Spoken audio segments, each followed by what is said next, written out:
welcome to Scott's Inverts. I'm Scott, these are the inverts, and today we are rehousing our Monocentropus balfouri. These are from the island of Socotra. So we have them here. This one, the larger one here, that's a female, if you can see that. That's a confirmed female. This one is the confirmed male. So it's going to be a while before they mature, obviously, for breeding purposes. And then we have another 4 smaller ones. So these guys, are they communal? Are they not communal? Truth is, we don't know because nobody's been over to the island yet and discovered them and studied them to see if they are communal. It works to a certain degree in captivity. I have lost 2 to these. So I did have 8 originally, there is 2 missing. So 2 have been scoffed, probably by the big female, but they were a lot smaller than the others. The rest have been living together now for, oh god, a little over 6 months. So we have the enclosure just here. The substrate now, that is completely bone dry. We have 50% Levington's topsoil in there. We have 50% of the cocoa fibre. What I did was I mixed that together, left it for about a week to go completely dry, to be completely dry, and then we've also we've also thrown in about 3 or 4 good handfuls of sand, just to create the same type of substrate, same type of floor that these guys are going to be sort of used to back home on the island. So now going forward, we have cork bark. We have some pretty little flowers to also make the enemy, you know, make her nice and happy when she looks at the enclosure. We have we have a couple of sticks, although in the tarantula world, these are known as anchor points. So what I'm going to do now is going to bring you guys over, we're going to build this up, and then we're going to put the balfouris into the enclosure. We are going to do an update video when it's completely webbed up, so it'll be a webbed up balfouri manor in a couple of weeks time. That will be pretty awesome to look at. They are going to get rehoused again, probably in about a year's time, into a lot bigger enclosure as they grow. So come on down, let's check out this enclosure, let's get it together, and yeah, get the balfouris in. So guys, this is the enclosure. We've got about 2 inches of substrate at the front, about 4 at the back.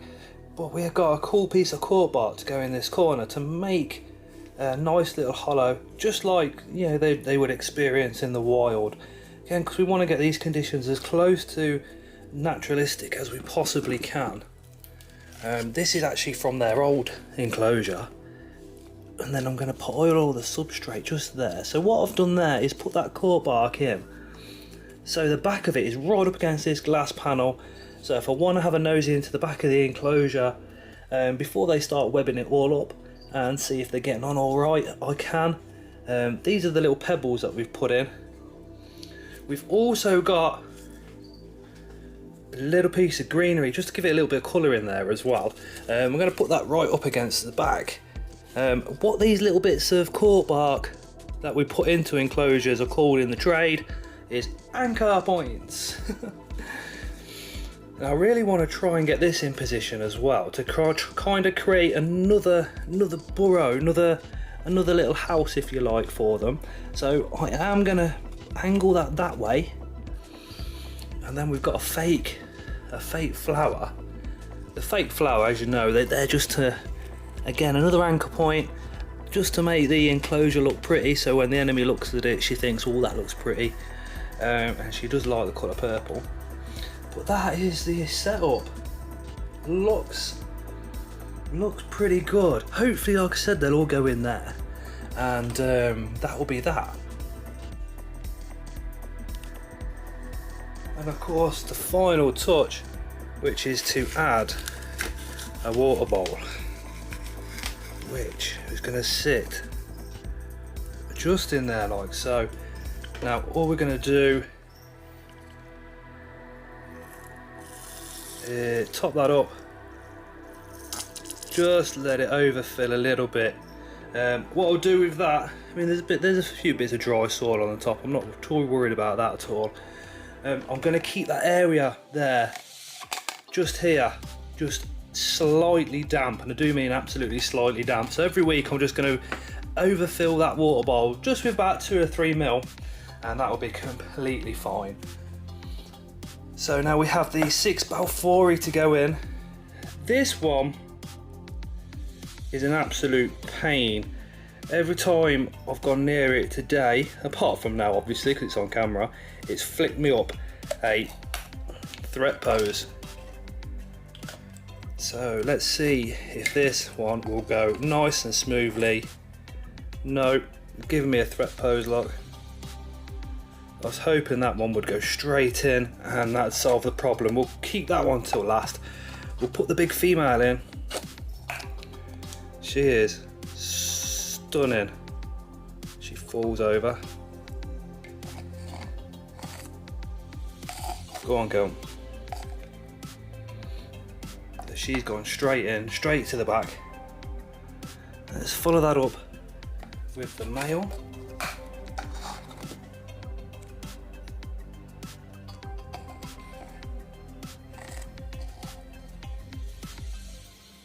Boom, that one's gone straight in as well. What we'll do is just grab the lid and place this lid on the top of the enclosure, just in case I have to do an emergency. Shut that door.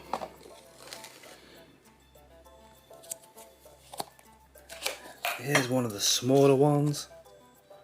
Hopefully this guy goes straight in as well. Come on. You don't want to play ball at all, do you?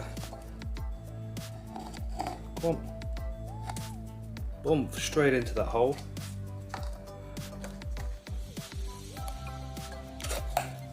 Normally what I do is I leave the container in there and let the spider come out by itself, but because I've got 6 to go in here, I just want to get them straight in.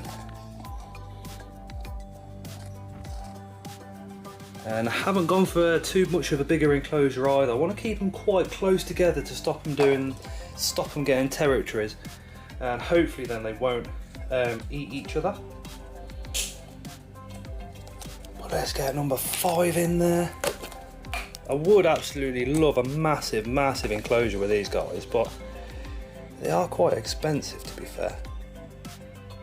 It's also worth noting that every single one that's going in, they're all from different bloodlines.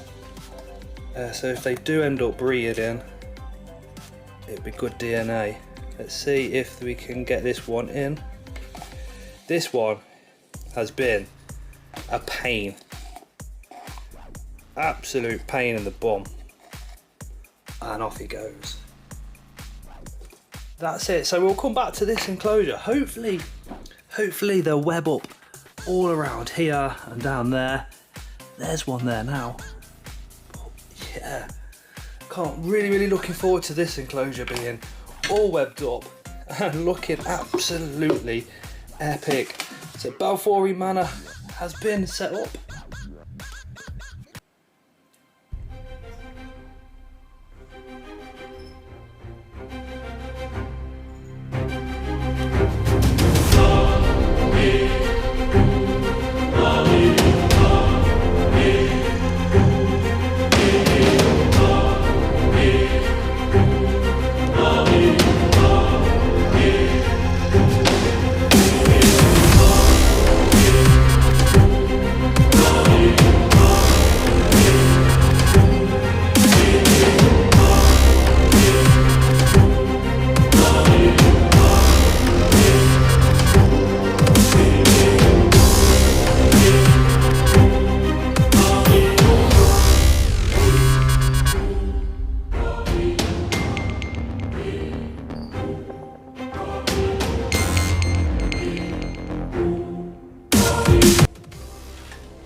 There we go, Balfouri Manor set up in the racking.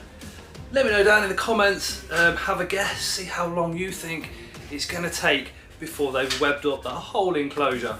And again, remember that enclosure is going to have to get upgraded within sort of 6 months to a year's time. If those spiders get bigger, so's that enclosure. But what I am thinking is I don't want to go for a full scale big enclosure right now.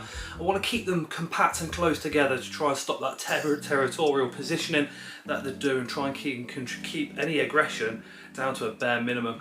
But that is our communal. As I said, are they communal? Aren't they communal? That's down to the scientists to go over there and find out whether they're actually living communally together in the wild or not. So we'll leave that down to them. Fingers crossed, all mine do well. And as always, guys, we shall see you again on the next one.